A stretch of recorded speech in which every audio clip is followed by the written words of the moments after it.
Rick Shafton joins me. He is a pollster, he is a consultant, and he lives in New Jersey. Don't hold that against him. And he has also helped out Steve Lonegan in his recent Senate campaign. Rick, thank you so much for stopping by South Georgia today. Hey, thanks, and I wish we had some of your global warming up here, but it's in the 40s. It's all right. Well, we've had 40s, 30s, down to the teens, too, so we're experiencing that lovely global warming as well here in South Georgia, too. So, well, we've been hearing so many crazy things here coming out of New Jersey with Chris Christie, these planned lane closures with the Port Authority being involved and Christie appointees and staff. Give us an update as far as where we're at with this scandal, new developments. What can you tell us so far? One of the cardinal rules in politics is you never mess with the penal code. And somebody forgot that along the way here, because these are very serious criminal violations. I mean, you're dealing with the most heavily traveled bridge in the world, and people getting their jollies for work. It's really pretty sick. And this guy, David Wildstein, at the Port Authority, showed up at 6 a.m. to watch what was going on. That's kind of like rush hour, isn't it? That's when the time that everybody gets really busy. Yeah, well, he really wanted to see how bad it would be. And it's really disgusting that people had to go through that and be late because somebody wanted to make some kind of point. What kind of point? Who was the subject of retribution in this case? We'll find out soon enough, because eventually somebody's going to say something. Always happens. You know, busiest bridge on planet Earth, and it's just a shame that this is such a petty political axe to grind here. Someone that's going to win by 20 points anyway. And I guess the biggest thing, too, as people keep talking about 2016, which really aggravates me because I think 2016 has little to do with what's going on right now. It tells me that character counts, and character counts big in regard to this, and it rests at the feet of Chris Christie. Well, people expect politics to be politics. This goes beyond politics, and there's no evidence at this time that the governor knew about this, although a lot of people say, okay, well, he's a pretty hands-on guy. How could he not know? That's another topic, and eventually we will find out the answer to that. But people expect politics to be hardball, I guess maybe up here a little more than anywhere else, although I don't know. I think it's the same everywhere in the country. It's just people think. You have made comments on your Facebook page, and also I believe you talked with Steve Dace. One of the things that you brought up is that a big sign of this is really going south, this is really going bad, that people have hired criminal defense attorneys. Yeah, that's never a good sign when people hire criminal defense attorneys, especially people like Alan Zagas, who's like a top criminal defense attorney. And it's also not a good sign when the FBI announces they're investigating things. Yeah, I heard this on Drudge not too long ago about the feds investigating funds for Superstorm Sandy. What can you tell us about that? Well, this is another thing. See, what happened was that part of the money was to make ads telling people the Jersey Shore is open, come down and spend your money. But there were two proposals. One was from a company that wanted, I think, $2.5 million for the campaign. The other one wanted $4.5 million. The difference was that the one that was $4.5 million included Chris Christie in the commercials during the election campaign, and so there was tons of money spent on these ads that had Christie in them. And MWW, the firm that got this contract, they really can't make an argument. They were trying to say, well, having the governor in the ads will mean, because we have some politician in an ad, people will come down to the Jersey Shore. This is kind of what their argument with a straight face really was. You know, people might like a certain elected official or something, but it's not like I'm going to do something because they told me to do it. But that's what they were saying. But the thing with MWW, and this is the same type of mindset. You have people in the governor's office who are very powerful, who sure let everybody know that they worked for the governor and they were powerful, important people, and so on. MWW has a big office building right across from MetLife Stadium on Route 3 that has their big logo right on the top of the building. Really, like right in your face, taxpayers, here's where your money's going. And it's a lot of money. I mean, the Katrina package, the $60 billion cost of this package is $200 for every single resident of the United States. I mean, we got hit by Sandy up here in northwestern New Jersey. We lost trees. We're out of power for 2 weeks. Had to stay in a hotel to buy a generator. Spent all kinds of money. I didn't get anything. Yeah, just crazy. Money went. Okay, but here's the best part, or the worst part of it. People in New Jersey, sure, they don't know where the money went.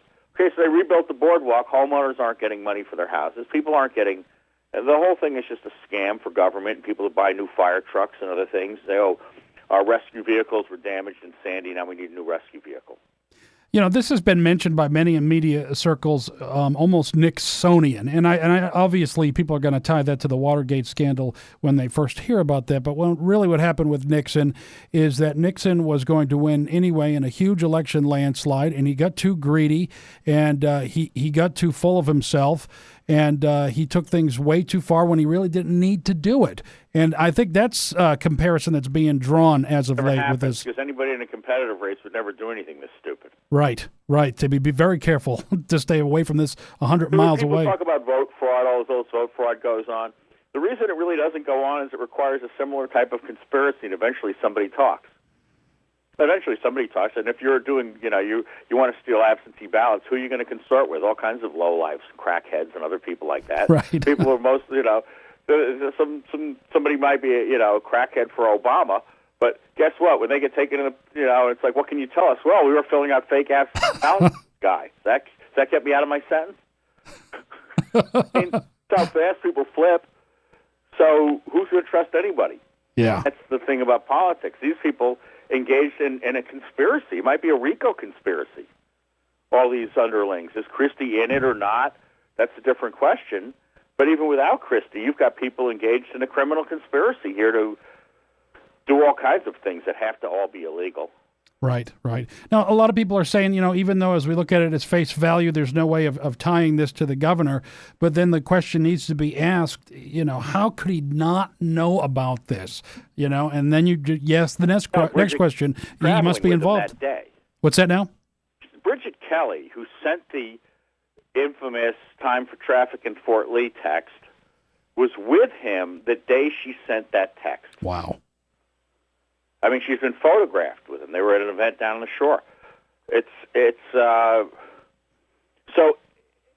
Maybe they all kept it from him, but a lot of people believe it was, we're just not going to say anything. He doesn't need to know. Which it's almost like, it just all has the makings of a conspiracy. It's interesting how politics work too. Since we brought up Superstorm Sandy, one of of all people who brought this up, usually I discredit him all the time, and most conservatives do. Was Chris Matthews this week, and I think he was on one of the Sunday talk shows, and he said, you looked at Superstorm Sandy.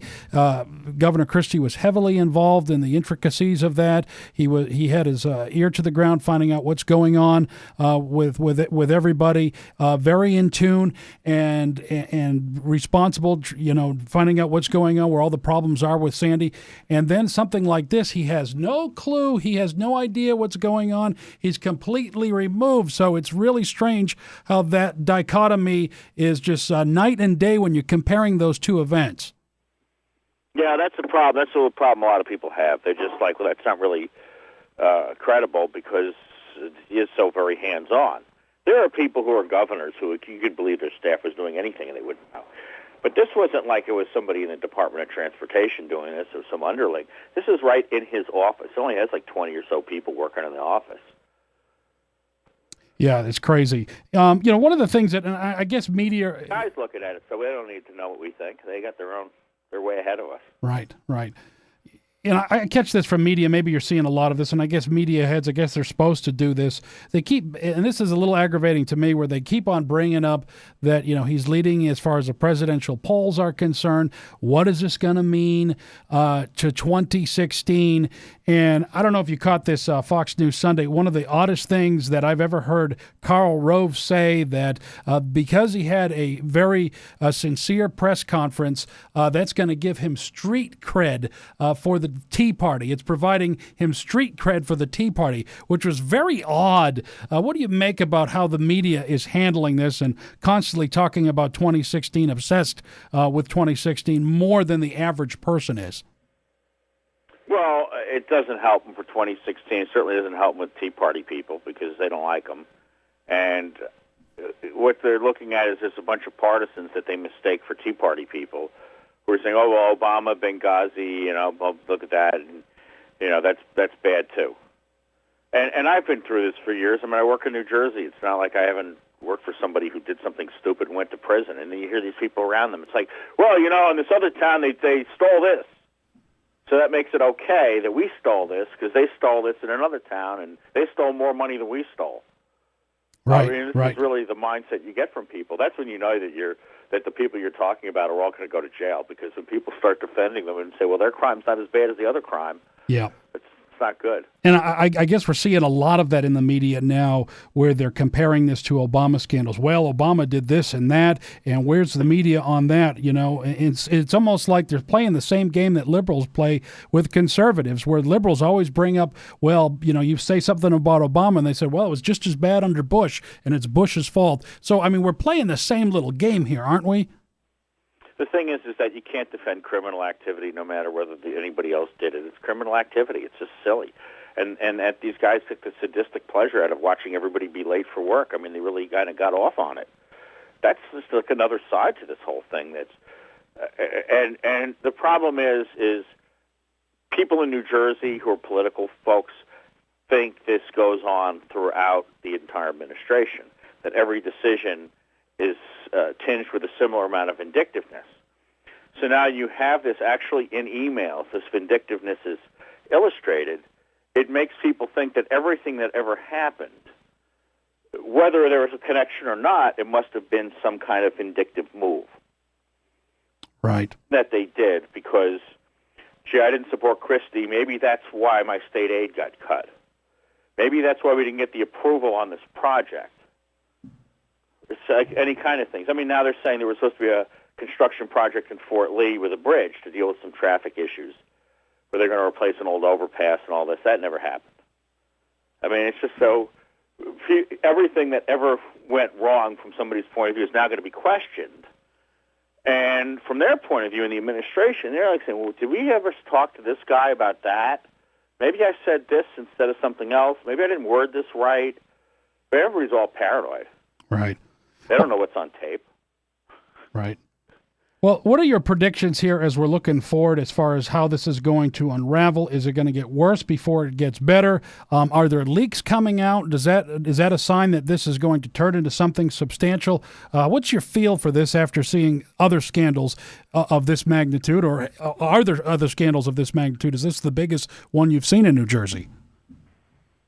Well, it's all different degrees of scandals. I mean, you have, the people undercover giving donations out, checks out. But that's just like simple greed. This is just viciousness. It's in a different league. I mean, there's people I know who've been around New Jersey politics since the 50s, and they're just, we call them old-timers. And they're in shock. Never seen anything like this. And they're of it, days of John V. Kennedy and all these guys, and they never saw anything this insane.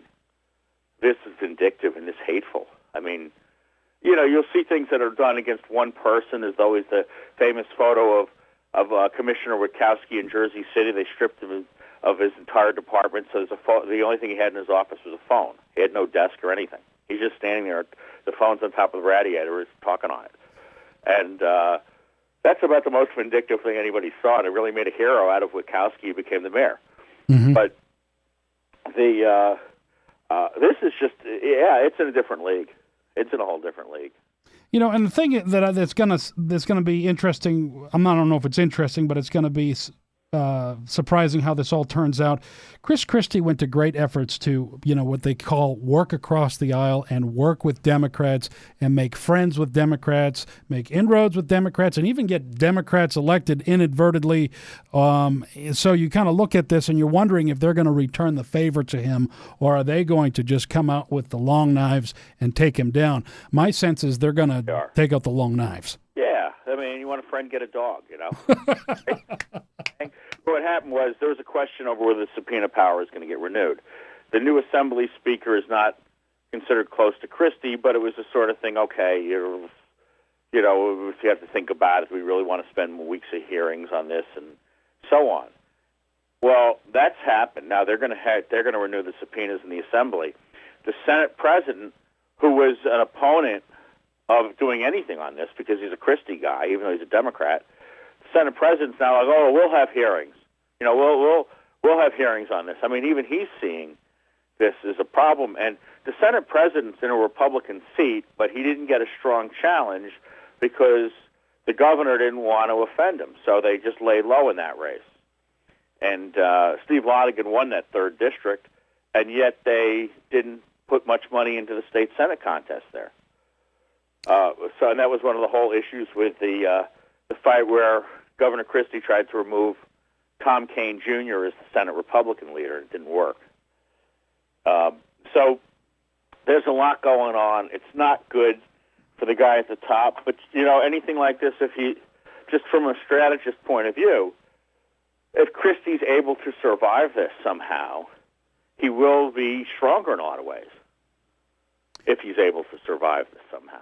Has he made a lot of enemies? I mean, if you look at if you want to do some opposition research of Chris Christie on how he's treated Republicans and how he's treated a whole host of different people and how his staff has treated people, you get the sense that he's made just too many enemies to get out of this. But maybe that's just for me. I'm not the expert, and I'm not officially in politics. I'm just a radio guy. What's your sense of that? He's made a lot of enemies. But they're enemies who will just keep their mouths shut until everybody else starts opening their mouth, and then it becomes a feeding frenzy. Right. And that's what happens, is that there's a lot of people who've felt slighted, and they keep it to themselves when they think they're going to get ridiculed and ignored. But when they realize that people will listen to them, then they all come out. And then there's more and more and more. Mm-hmm. Mm-hmm. So who knows how this reaches out. But here's the interesting thing. There's like nobody defending the governor in this state. Wow. Even the people who are defending him, who are they? Karl Rove, Giuliani, yeah, John McCain, are people from out of state. They're not people from in-state. And that's what's going to count is the people in state and what they're going to do with him. That's when it really matters. Who cares what John McCain thinks, right? More like everybody's just stepping back because nobody knows what's coming. And it's maybe, during Watergate, I remember as a teenager, there were members of Congress who would defend Richard Nixon right to the end. And it was just like, he's my president, I stand with him, I believe him, blah, blah, blah, blah, blah. Then they ended up running for getting 38% of the vote. So people are looking at this like, gee, I don't really want, now the Internet's forever. I don't really need to have quotes on this issue at this point. A lot of them have already stuck their necks out already on it. Well, you mentioned Karl Rove there. I think the media plays this game, and I think that somebody like Karl Rove, I think he really is searching for a candidate, and I mean my guess would be he's hoping that Chris Christie is that candidate that he likes. And I don't know. I just think that. But they have to stay. Their goal is to stop a conservative from winning. It's not right. Defeating the Democrat. If they happen to elect their guy, it's bonus. But their real goal is to stop a conservative from winning. Well, this is helping conservatives, don't you think, as far as the whole presidential race is concerned, as we look ahead towards 2016? Yes and no, but keep in mind a lot of voters don't distinguish between one kind of a Republican and another. What hurt the conservative movement was George W. Bush, because people said, oh, George Bush, he's a conservative, and look what he's doing. He's raising spending. He's doing all these things, got us in wars, and blah, blah, blah, blah, blah.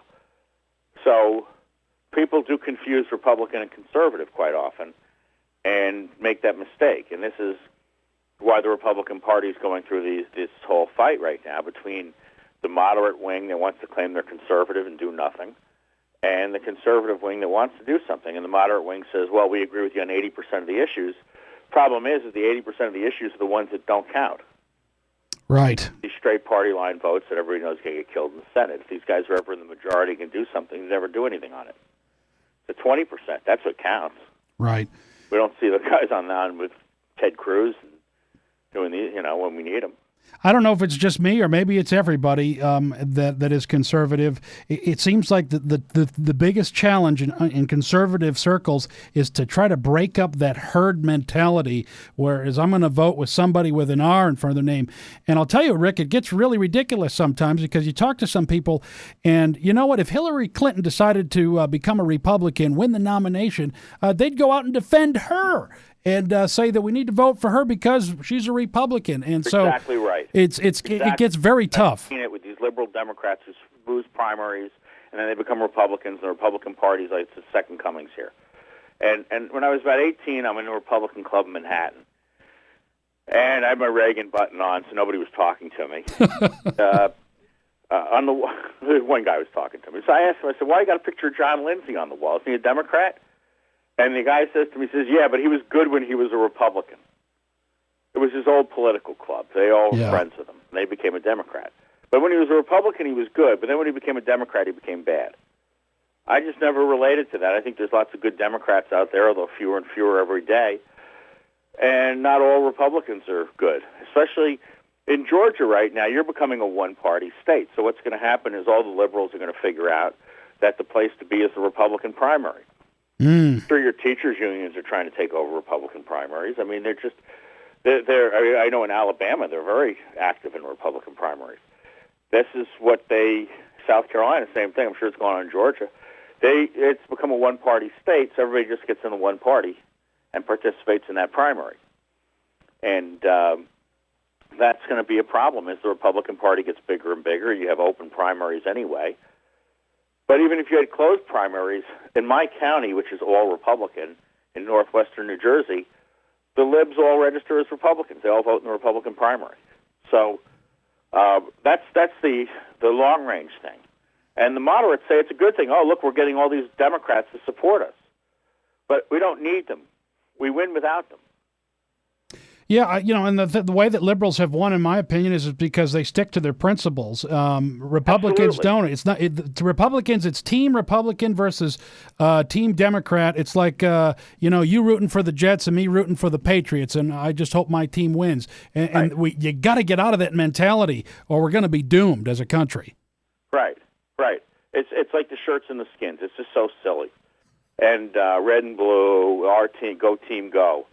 And Democrats are hardcore socialists, and you had a lot of good Democrats out of the South, and they got sat down, and they were going to keep their chairmanship, and it's okay, Sonny Johnson, you want to chair this subcommittee? Well, now you're going to have to vote with us, because if you don't vote with us, we'll remove you from your subcommittee. You can go back to Georgia and you explain to people why you're a nobody. So Sonny either went with the program, or he became a Republican, one or the other. Yep. That was your choice. They are very good at cracking the whip. And meanwhile, our people are saying, oh, you don't have to vote for this. You don't have to vote. You can denounce the national party. You can talk nuts and blah, blah, blah, blah, blah, as if it's okay. Yeah, and the strategy has become with Republicans, just do nothing and just watch the Democrats implode. That's not how progressivism works. Progressivism grows and in leaps and bounds, and if you let it go and if you don't stop it, it'll take over you. That's not how it works. So, and also, they're willing to lose an election to get their agenda in place, and Republicans aren't willing to lose an election. So they take office, they win, and then they do nothing, and they say, but now's not the time. It'll be better when we win 100, when we have 100 senators and 435 House members, then we can pass everything we want, and the president. I mean, they're sitting there saying, oh, we only have one-third of the government, we can't do anything. When Tip O'Neill was the speaker, he had no problem blocking everything Reagan wanted to do, just about everything Reagan wanted to do. And yet our guys are powerless, and Obama gets everything. It doesn't make any sense to me, and I haven't heard a rational explanation of why that's not something wrong with that theory that I just laid out. Yeah, we don't play by the Democrats' rules. We play by our own very silly kind of rules, and they're like 10 moves ahead of us on the chessboard. Democrats are. They laugh at Republicans. Yeah. They actually laugh at them. Yep. I mean, I was sitting there, when the shutdown started, one of my Democrat friends was like, don't worry, they'll fold in a matter of days. They always do. Yep. And Democrats don't fold. They just start talking about starving children and racism and everything else they throw out, and Republicans panic. If you want to make a Republican panic completely, just call them a racist. Oh, yeah, sure. They just freak out. And it's so it's like, what do I have to do? Do I have to kind of make a public apology and vote for more spending? So it's a real problem. And the good news is that the elections are in Republican primaries now for a lot of these things. And even though the people on the left are trying to take them over, they're still Republican primaries. They are conservative-leaning.